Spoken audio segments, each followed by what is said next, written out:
El polvo rojo del camino todavía flotaba en el aire caliente de Querétaro cuando apagué el motor de mi camioneta. Llevaba en la caja trasera 4 barras de acero inoxidable, hechas a medida, para terminar de instalar los pasamanos de la rampa principal. Había diseñado esa casa específicamente para que la silla de ruedas de mi padre pudiera girar sin rozar los marcos de las puertas. Me tomó 2 años de ahorros, negociaciones con contratistas y fines de semana sacrificados levantar esos muros de sillar y concreto aparente. Sin embargo, al bajarme y caminar hacia el portón de madera de encino que yo mismo había barnizado un mes atrás, mi llave no entró en la cerradura. Al principio, pensé que el calor había dilatado el metal. Forcé la llave, pero el cilindro era completamente distinto. Era un mecanismo de seguridad industrial. Retrocedí un par de pasos hacia el camino de grava y noté algo que me heló la sangre. Sobre la fachada, justo encima del número de la propiedad, alguien había atornillado una lona vinílica que anunciaba el inicio de una obra de remodelación a cargo de un despacho comercial. Toqué el timbre, luego golpeé el portón con los nudillos. Nadie respondió. Mis padres debían estar adentro. Apenas 3 semanas antes, les había entregado la propiedad para que vivieran tranquilos, lejos del ruido de la Ciudad de México y con todas las adaptaciones que la condición degenerativa de mi padre exigía. Saqué mi teléfono y marqué el número de mi madre. Mandó directo a buzón. Marqué a la línea fija que acabábamos de instalar en la casa. Sonó 5 veces hasta que alguien descolgó. No fue la voz cansada de mi madre, ni la respiración pesada de mi padre. Fue el sonido de un taladro percutor de fondo y la voz apresurada de un albañil preguntando quién hablaba. Cuando le dije que era el dueño de la casa, el hombre soltó una carcajada seca y me respondió que el arquitecto Simón no iba a llegar hasta la tarde, que si era un proveedor de cemento que me arreglara con él. Simón, mi hermano mayor. El hombre que llevaba 6 años saltando de un negocio fracasado a otro, dejando a mis padres con deudas que yo terminaba reestructurando. No grité ni armé un escándalo en la calle. Mi profesión me ha enseñado que cuando un muro de carga muestra una grieta, no golpeas el muro, revisas los cimientos. Me subí a la camioneta, encendí el motor y manejé directamente a la oficina de desarrollo urbano del municipio. La historia de mi familia siempre ha estado marcada por una asimetría silenciosa. Simón era el visionario, el emprendedor audaz que solo necesitaba una oportunidad más, un préstamo más, para que su genialidad finalmente rindiera frutos. Yo, Miguel, era el pragmático aburrido. Estudié arquitectura, me metí a trabajar en una constructora aburrida, ahorré mi dinero y nunca pedí nada.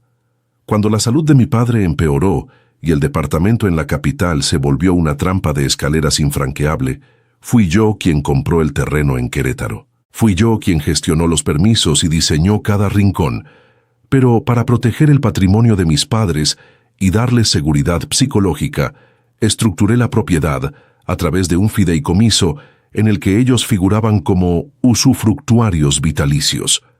La nuda propiedad era mía, pero mientras ellos vivieran, la casa era su hogar intocable. Ese fue mi primer error. Subestimar la capacidad de manipulación de mi hermano y la ceguera voluntaria de mis padres. En la oficina municipal busqué a Blanca, una excompañera de la universidad que ahora revisaba los permisos de obra de la zona. Cuando le pedí que consultara el expediente de mi predio, su rostro cambió. Giró el monitor hacia mí. En la pantalla había una solicitud de licencia de demolición parcial y cambio de uso de suelo. Simón había presentado un proyecto para convertir la casa en una clínica de rehabilitación privada. El problema no era la idea de la clínica. El problema era que los planos mostraban la destrucción total de las adaptaciones de accesibilidad para construir un estacionamiento comercial, y el documento estaba firmado por mi madre, en calidad de usufructuaria, cediendo los derechos de uso a una sociedad anónima de la que Simón era administrador único. Le pregunté a Blanca cómo era posible que aprobaran un cambio de uso de suelo sin la firma del nudo propietario. Ella suspiró, sacó una carpeta física y me mostró una carta poder. Era un documento notariado donde yo supuestamente autorizaba a mis padres a realizar modificaciones estructurales. La firma se parecía a la mía, pero yo jamás había firmado ese papel. Blanca me miró con lástima y me explicó que el trámite estaba en proceso de autorización acelerada. Alguien había pagado mucho dinero por debajo de la mesa para que el municipio no hiciera preguntas. Esa noche, en lugar de ir a buscar a mi hermano, fui al pequeño departamento que Simón rentaba en la periferia de la ciudad, un lugar al que, según me enteré por Blanca, se habían mudado mis padres. Cuando mi madre abrió la puerta y me vio, su rostro se descompuso. No me dejó pasar. Se quedó en el pasillo, retorciendo el delantal entre sus manos. Me dijo que no quería lastimarme, que yo tenía que entenderlo. Me explicó que Simón estaba pasando por una racha terrible, que sus inversionistas lo estaban presionando y que esta clínica era su última oportunidad para salir adelante. Según ella, la casa que yo construí era demasiado grande para ellos dos, muy solitaria, y Simón les había propuesto un trato. Él usaría la propiedad para su clínica, se haría millonario en un par de años, y con las ganancias les compraría una casa mucho mejor. Mientras tanto, les había rentado ese departamento de 2 habitaciones. Le pregunté por la cerradura. Mi madre bajó la mirada y me dijo que Simón decidió cambiarla porque yo era muy impulsivo y temía que, si me enteraba antes de que la obra estuviera avanzada, intentaría frenar su sueño. Ellos le dieron las llaves a él, junto con la casa que yo pagué con mi sangre, porque él lo necesitaba más. No hubo gritos de mi parte, no hubo insultos. Observé a mi padre, sentado en su silla de ruedas en el fondo de ese departamento estrecho, sin poder siquiera maniobrar para llegar a la cocina. Él apartó la vista, avergonzado pero cómplice de su propio sacrificio por el hijo favorito. En ese momento entendí que mi familia había tomado su decisión.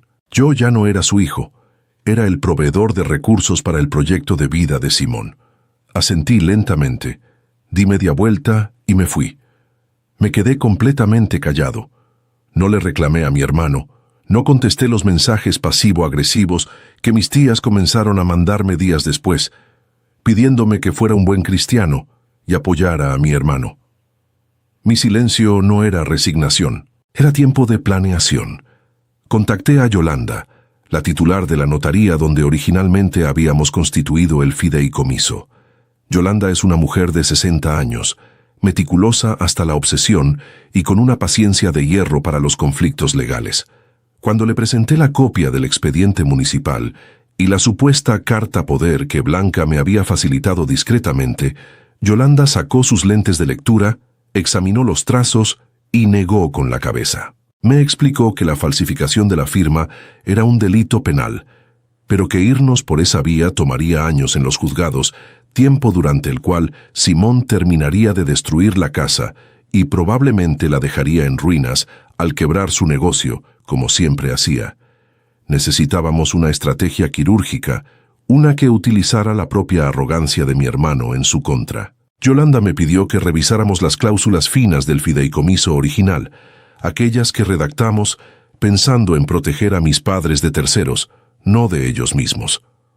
Había una cláusula, la número 14, que estipulaba que el usufructo era estrictamente para fines residenciales y de uso exclusivo de los beneficiarios. Cualquier intento de lucrar, subarrendar, ceder derechos comerciales o alterar la estructura con fines distintos a la habitabilidad de los usufructuarios causaría la extinción inmediata del usufructo, revirtiendo la posesión plena y absoluta al nudo propietario, sin necesidad de un juicio ordinario, bastando la certificación notarial del incumplimiento.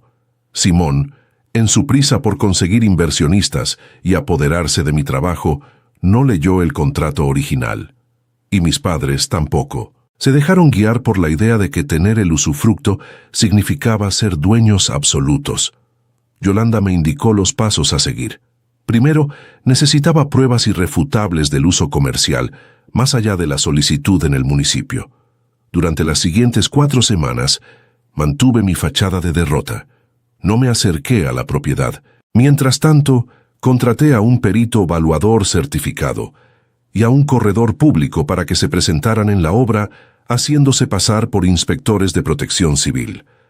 Documentaron la demolición de los muros de carga, el levantamiento de la recepción comercial, y obtuvieron copias de los folletos impresos que Simón ya estaba distribuyendo, donde ofrecía suites de rehabilitación a precios exorbitantes, utilizando fotografías del jardín terapéutico que yo diseñé para mi padre.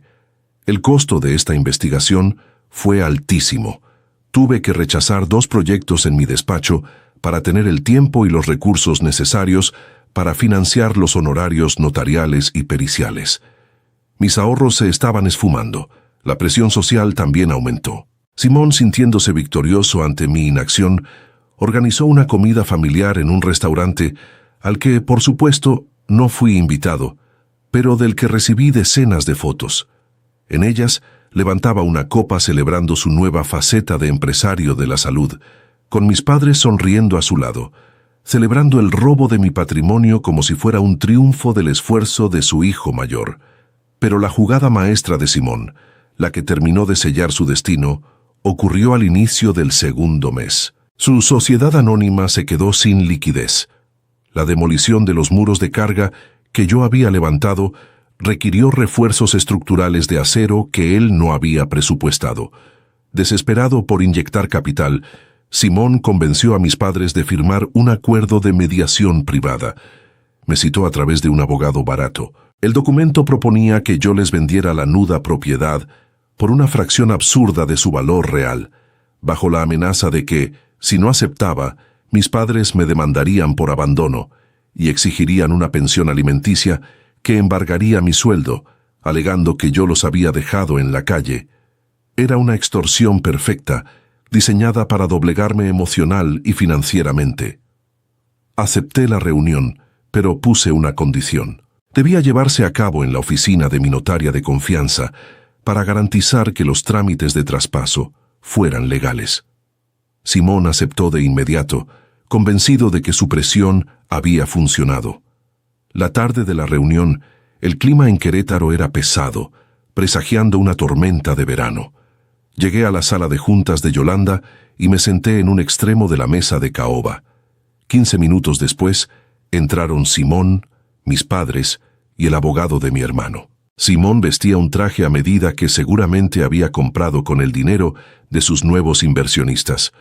Mi madre evitaba mirarme a los ojos y mi padre mantenía la vista clavada en sus manos. Simón tomó la palabra, adoptando un tono de falsa condescendencia.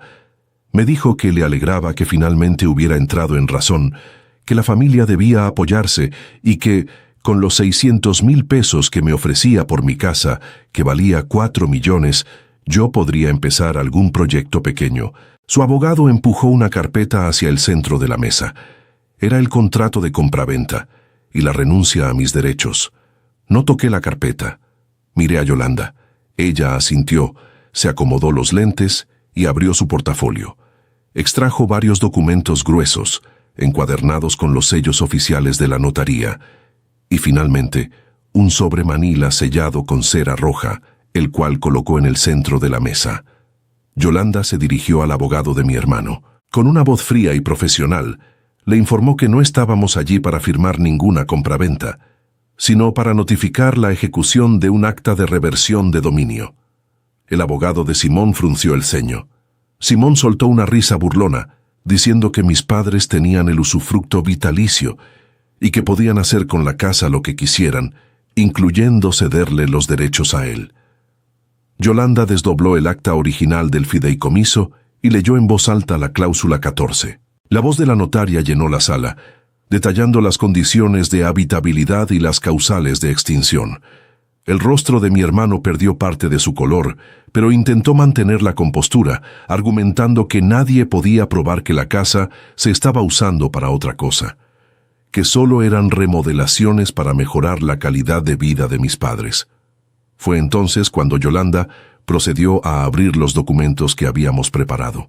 Desplegó sobre la mesa las fe de hechos del corredor público, las fotografías certificadas de la demolición de las rampas, los folletos comerciales de la clínica a nombre de la Sociedad Anónima de Simón, y lo más demoledor de todo, el peritaje en grafoscopía que demostraba sin lugar a duda que la firma en la carta poder presentada al municipio había sido falsificada por la misma mano que firmó la solicitud de la empresa de mi hermano. El abogado de Simón palideció. Sabía que la falsificación de documentos oficiales frente a un notario y una autoridad municipal implicaba cárcel directa. Dejó de mirar a su cliente y comenzó a guardar sus plumas en su maletín. Pero Yolanda aún no había terminado. Tomó el sobre manila, rompió el sello de cera y extrajo el último documento. Lo desdobló con lentitud. No era un papel nuestro, era una notificación oficial del municipio de Querétaro, firmada apenas esa mañana. Blanca, siguiendo los procedimientos de desarrollo urbano, ante la presentación de los peritajes de riesgo estructural que pagué, había emitido una orden de clausura definitiva de la obra. Sin embargo, el sobre contenía algo más. Yolanda leyó el contenido de un contrato privado que el corredor público había encontrado en los registros públicos paralelos. Simón no estaba construyendo una clínica para operarla él mismo. El documento demostraba que había firmado una promesa de venta encubierta con una cadena corporativa de hospitales. Su plan era usar el dinero de los inversionistas iniciales para demoler la casa, obtener los permisos comerciales engañando al municipio y luego vender el terreno limpio al corporativo, embolsándose millones y dejando a los inversionistas y a mis padres sin absolutamente nada. El silencio en la sala de juntas fue total. Mi madre soltó un jadeo ahogado y se llevó las manos al rostro. Mi padre levantó la vista, mirando a Simón con una mezcla de horror y confusión. Habían cambiado su hogar diseñado a medida por un departamento minúsculo, entregándole todo a su hijo mayor, creyendo que lo ayudaban a cumplir su sueño, cuando en realidad él solo los estaba utilizando como prestanombres para un fraude inmobiliario. Simón golpeó la mesa con los puños y empezó a gritar. Me acusó de ser un egoísta, de querer destruir a la familia por envidia de su visión para los negocios. Su abogado, sin decir una palabra, se levantó y salió de la sala, consciente de que representar a alguien en un fraude documentado frente a un notario era el fin de su propia carrera. Yolanda le entregó a Simón la notificación formal. El fideicomiso quedaba disuelto. El usufructo estaba cancelado por incumplimiento doloso. La propiedad, junto con las modificaciones hechas, pasaba a mi control absoluto y Simón tenía 72 horas para retirar su maquinaria, o sería confiscada para cubrir los daños estructurales que le había causado a la propiedad. No esperé a escuchar las disculpas o las justificaciones. Me puse de pie. Mi madre intentó tomarme del brazo, llorando, pidiéndome que habláramos, que podíamos arreglarlo, que podíamos volver a la casa de Querétaro todos juntos. La miré a los ojos y con una voz que no reconoció, le dije que la casa de Querétaro ya no existía. Simón había demolido las rampas, derribado los muros y destruido el jardín, y con cada martillazo ellos habían estado de acuerdo. Salí de la notaría y caminé hacia mi camioneta bajo la lluvia que apenas comenzaba a caer. Las semanas siguientes fueron un caos de llamadas ignoradas. Simón se enfrentó a demandas por fraude por parte de sus inversionistas al no poder entregarles la clínica ni devolverles el dinero. Tuvo que huir de la ciudad. Mis padres se quedaron atrapados en el pequeño departamento alquilado, teniendo que depender de las escasas pensiones que recibían para sobrevivir, abandonados por el hijo al que le entregaron todo. Por mi parte, regresé a la casa. Entré por el portón, cuyas cerraduras volví a cambiar. Caminé por el esqueleto de concreto y varillas expuestas de lo que alguna vez fue el hogar que construí por amor. No sentí tristeza, solo una profunda claridad. Sabía que no iba a reconstruirla para ellos. Vendí la propiedad en ese estado a la misma cadena corporativa con la que Simón había intentado negociar, recuperando mi inversión inicial y los costos legales. Con ese dinero, renté un espacio amplio y luminoso en el centro y abrí mi propio despacho de arquitectura. Hoy, paso mis tardes frente a mi respirador, trazando planos para clientes que valoran la integridad de los cimientos. A veces, el teléfono de mi oficina suena, y sé que es mi madre, buscando alguna grieta por donde volver a entrar en mi vida. Pero ya aprendí la lección sobre los muros de carga. Algunas estructuras, una vez que se comprometen desde su base, Es mejor dejarlas ir antes de que terminen aplastándote. Dejo que el teléfono suene hasta que entra al buzón, tomo mi lápiz y sigo dibujando. El sonido del teléfono en mi nueva oficina se había vuelto tan monótono que aprendí a ignorarlo, convencido de que siempre sería mi madre intentando tejer de nuevo la red de culpas que yo ya había cortado. Sin embargo, un martes por la tarde, a mediados de octubre, la persona que cruzó la puerta de cristal de mi despacho no fue un familiar arrepentido. Era un hombre de traje gris barato, con un portafolio de cuero gastado bajo el brazo. Se presentó como actuario del juzgado civil. Traía una notificación de embargo precautorio a mi nombre. Sentí que el aire se volvía pesado mientras leía los folios sellados. Simón no solo había intentado vender el terreno de Querétaro al corporativo hospitalario. Antes de eso, para financiar la demolición y pagar los sobornos en el municipio, había pedido un préstamo de 2 millones de pesos a una financiera de dudosa procedencia. Y como garantía de ese préstamo, había presentado escrituras falsificadas donde yo, supuestamente, lo avalaba como fiador solidario utilizando mi despacho de arquitectura recién inaugurado. La pesadilla que creía haber sepultado bajo los escombros de la casa en Querétaro estaba de regreso, y esta vez no era solo una disputa familiar por un usufructo. Era un fraude procesal que amenazaba con arrebatarme la única paz y el único patrimonio limpio que me quedaba. Llamé a Yolanda de inmediato. Mi notaria escuchó mi respiración acelerada a través de la línea y me pidió que me calmara y le enviara escaneada la notificación. Mientras esperaba su respuesta, mi celular vibró. Era un número desconocido. Al contestar, escuché la voz temblorosa de mi padre. Hacía meses que no escuchaba su tono grave, ahora reducido a un susurro quebradizo. Me dijo que necesitaba verme, que Simón estaba en problemas graves, que unas personas habían ido al departamento que rentaban y los habían amenazado. No es mi problema, le respondí, con la garganta seca. Él decidió meterse con esa gente. Ustedes decidieron apoyarlo. Miguel, por favor, suplicó mi padre tosiendo secamente. Nos dijeron que si Simón no paga, van a venir por ti. Y si tú no pagas, nos van a quitar lo poco que tenemos. Tu hermano huyó a Monterrey. Nos dejó solos. Había una parte de mí, esa parte entrenada desde niño para ser el salvavidas de la familia, que quiso salir corriendo a protegerlos. Pero la cicatriz de la traición aún latía. Les dije que no salieran del departamento y colgué. Yolanda me devolvió la llamada media hora después. Su tono era grave, pero firme. La financiera que Simón usó era conocida en el medio por operar al margen de la ley, utilizando pagarés alterados y despachos de cobranza extrajudicial que rozaban la extorsión. Miguel, esto es un juicio ejecutivo mercantil, me explicó Yolanda. El juez ordenó el embargo basándose en los documentos que presentó tu hermano. Tenemos 5 días para contestar la demanda y presentar un incidente de falsedad de firma. Pero te advierto algo, estos tipos no juegan limpio. Mientras el juicio avanza, van a intentar asfixiarte financieramente. Yolanda tenía razón. Al día siguiente, las cuentas bancarias de mi despacho fueron congeladas precautoriamente. Mis proveedores de materiales empezaron a llamar, inquietos por los cheques rebotados. La constructora para la que trabajaba como subcontratista me retuvo un pago importante hasta que mi situación legal se aclarara. En menos de 48 horas, Simón, desde su cobarde escondite, había logrado paralizar mi vida. La estrategia obvia habría sido ceder, buscar a la financiera, renegociar la deuda de mi hermano, pagar los 2 millones con el dinero que había salvado de la venta de la casa y volver a quedar en ceros, comprando la tranquilidad de mis padres y mi propia libertad. Esa era la versión de Miguel que Simón conocía y de la que esperaba aprovecharse a la distancia. Pero ese Miguel se había quedado enterrado en los cimientos de Querétaro.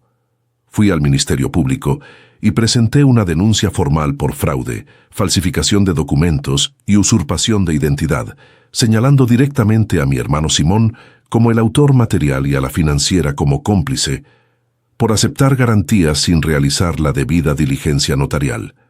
No me detuve ahí. Sabía que la vía penal era lenta, así que necesitaba un movimiento de presión inmediata, algo que hablara el único idioma que los estafadores entienden, el dinero y el riesgo mediático. Contacté a Blanca, mi amiga en la oficina de desarrollo urbano. Le pedí un favor enorme.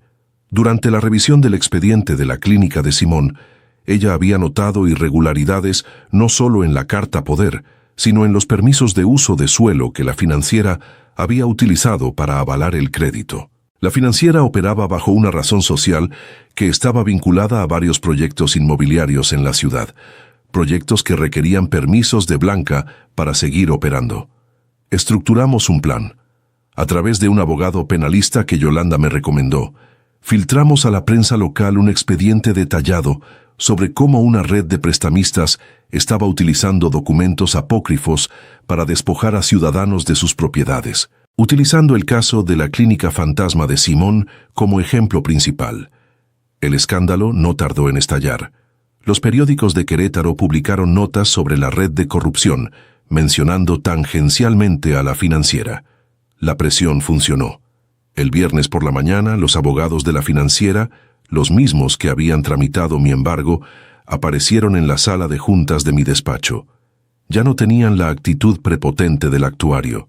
Estaban nerviosos. Sabían que si el Ministerio Público comenzaba a auditar sus carteras de crédito por mi denuncia penal, iban a encontrar docenas de operaciones ilegales mucho más grandes que los 2 millones de mi hermano. Me ofrecieron un trato. Ellos se desistirían del juicio ejecutivo mercantil, liberarían mis cuentas y destruirían el pagaré falso, a cambio de que yo retirara la denuncia penal y emitiera un comunicado desligándolos del fraude de Simón.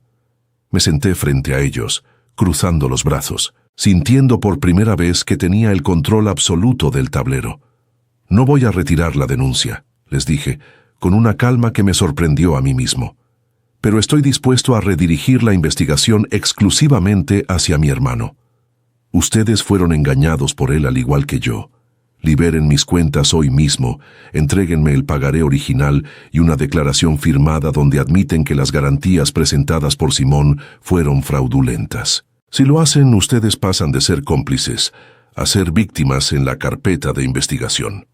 Se miraron entre ellos. Sabían que estaban acorralados. 2 horas después, Yolanda estaba certificando la entrega del pagaré original y el desistimiento del embargo. Mis cuentas fueron descongeladas esa misma tarde. Había salvado mi despacho. Sin embargo, la victoria tenía un sabor amargo. Esa noche, conduje hasta el edificio donde vivían mis padres. Me quedé estacionado enfrente, mirando la ventana iluminada del segundo piso. Tenía en la guantera la copia de la denuncia penal contra Simón, una que ahora avanzaría con toda la fuerza del Estado gracias a la confesión de la financiera. Sabía que en cuanto se emitiera la orden de aprehensión, la policía iría a buscarlo y mis padres serían los primeros en sufrir el impacto de ver a su hijo favorito procesado por la ley. Podía subir, entregarles los documentos, explicarles que yo no tuve otra opción para salvarme. Podía buscar su validación, su perdón, su comprensión. Apagué el motor y me quedé en silencio, escuchando el golpeteo de la lluvia contra el parabrisas, sabiendo que la decisión que estaba a punto de tomar cambiaría nuestra historia para siempre. Miré la ventana iluminada 1 minuto más. La silueta de mi madre cruzó detrás de la cortina, lenta, encorvada.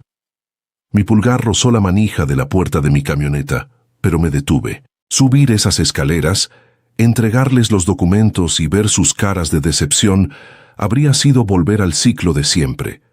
Yo justificando mi existencia, demostrándoles que tenía razón, suplicando silenciosamente que me eligieran a mí en lugar de a Simón. Pero ya no necesitaba ser elegido. Metí la llave, encendí el motor y me alejé del edificio, dejando que el sonido de la lluvia borrara cualquier duda que aún me quedara. El proceso judicial contra mi hermano no fue un espectáculo de telenovela. No hubo confrontaciones dramáticas en una sala de audiencias ni discursos morales. La realidad del sistema penal es mucho más fría y burocrática. Con la declaración firmada de la financiera y el peritaje en grafoscopía integrados a la carpeta de investigación, el Ministerio Público, Solicitó la orden de aprehensión por fraude genérico y uso de documentos falsos. Simón no fue arrestado en medio de una cena, sino un martes por la mañana en un retén de tránsito rutinario en la carretera a Saltillo. Había intentado huir al quedarse sin fondos, abandonando por completo a las personas que le habían entregado su patrimonio. Cuando me notificaron de su detención, no sentí alegría ni triunfo. Sentí el peso de un trámite administrativo que finalmente avanzaba. El abogado de oficio que le asignaron intentó contactarme para llegar a un acuerdo reparatorio, argumentando que la prisión preventiva destruiría a nuestra familia. Le respondí, a través de mi propio representante legal, que el daño estructural ya estaba hecho y que el proceso debía seguir su curso. Simón fue vinculado a proceso y trasladado al penal estatal, esperando un juicio que seguramente perdería. Fue entonces cuando recibí la llamada que había estado evadiendo. Era mi madre, llorando desconsolada. Su voz, cargada de reproche, me acusaba de haber arruinado la vida de mi hermano. Decía que el dinero siempre me había importado más que la familia, que yo no entendía lo que era la piedad. La escuché en silencio durante 3 minutos, dejando que vaciara todo su dolor y su rencor. Cuando finalmente tomó aire, le hablé con un tono de voz que ella nunca me había escuchado, pausado, firme, definitivo. Le recordé que la decisión de falsificar mi firma para robar mi negocio fue de Simón, y la decisión de cambiar las cerraduras y destruir la casa que yo les construí fue de ellos. Le dije que no los odiaba, pero que ya no podía ser su red de seguridad. Antes de que pudiera interrumpirme con otra excusa sobre las intenciones de su hijo mayor, me despedí y colgué. Al día siguiente cambié mi número de celular. Sin embargo, mi distancia no significaba abandono total. Sabía que, sin la promesa millonaria de la clínica y atrapados en ese departamento, mis padres quedarían en la calle cuando se agotaran sus escasas pensiones. Fui a ver a Yolanda por última vez para este asunto. Abrimos un fideicomiso de administración muy simple, fondeado con una parte de los rendimientos de mi despacho. Ese fondo se encargaría de pagar directamente la renta de su departamento y cubrir una despensa mensual básica a través de transferencias automatizadas. Nada de lujos, nada de efectivo que Simón pudiera exigirles desde la cárcel y, sobre todo, ninguna conexión directa conmigo. Yolanda sería la única intermediaria. Era un acto de responsabilidad estricta, despojado de cualquier obligación emocional. Los meses pasaron y el ritmo de mi vida encontró una nueva cadencia. Mi despacho de arquitectura, libre del fantasma de los embargos y las mentiras familiares, empezó a ganar licitaciones importantes. Contraté a 2 dibujantes y a un ingeniero calculista. Dejé de ser el hermano relegado para convertirme, simplemente, en Miguel. Una tarde reciente, el calor de Querétaro volvió a levantar ese polvo rojo tan característico de la región, colándose por las persianas entreabiertas de mi oficina. Estaba solo, revisando los planos estructurales para un pequeño complejo habitacional que un cliente quería levantar en la zona sur. Pasé el dedo índice por las líneas continuas que marcaban los cimientos en el papel vegetal. Observé las especificaciones del acero y la profundidad de las zapatas. Sonreí levemente. Tomé mi escuadra, ajusté el lápiz y tracé una línea limpia, asegurándome de que el muro de carga principal estuviera perfectamente alineado, diseñado para sostener su propio peso sin depender de nadie más. La luz de la tarde iluminó el respirador y por primera vez en muchos años supe que estaba construyendo algo que nadie podría demoler.